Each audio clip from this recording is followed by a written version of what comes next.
Hello, what is up mga ma'am, sir, ma'am. Ako po si Ralph Cifra, isang visual artist from Manila, Philippines. And today we are going to custom repaint the Marvel Legends Model 01 na gold version. Alright, first step is to apply the Boston number 1 in 1 flat clear para sa primer natin. Alright, next step, we are going to apply Dwarven Rich Gold para dun sa mga shadows. I am using a flat brush para gumawa ng mga brush strokes. So, flicking motion yung ginagawa ko dito so that yung mga brush strokes natin mas gestural yung finish niya.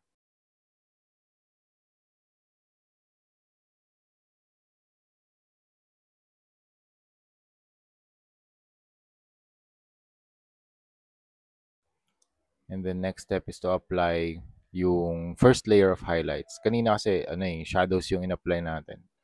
Ngayon naman first layer of highlights. Nagtira lang ako ng section din dito para mapakita ko sa inyo as a demo.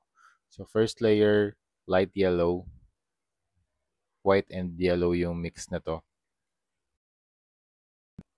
Yan. So next step naman, mag-apply naman tayo ng more white dun sa previous na mixture para mas lighter yung shade ng highlight na mai-apply natin dun sa surface.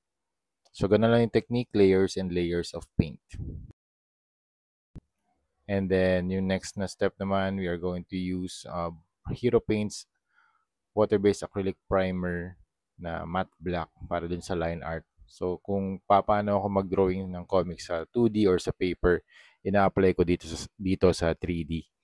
So, we can use traditional line art techniques like feathering lines, transition lines, cross-hatching. Thank you very much, Hero Paints, for sponsoring this video.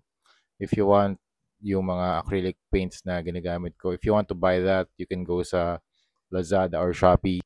And just search Hero Paints dun sa search bar.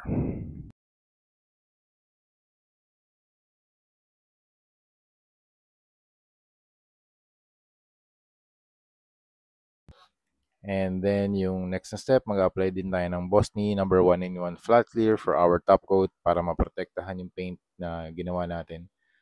So yun mga ma'am sir, that's it. Tapos na yung project natin na Iron Man Model 01 na gold version.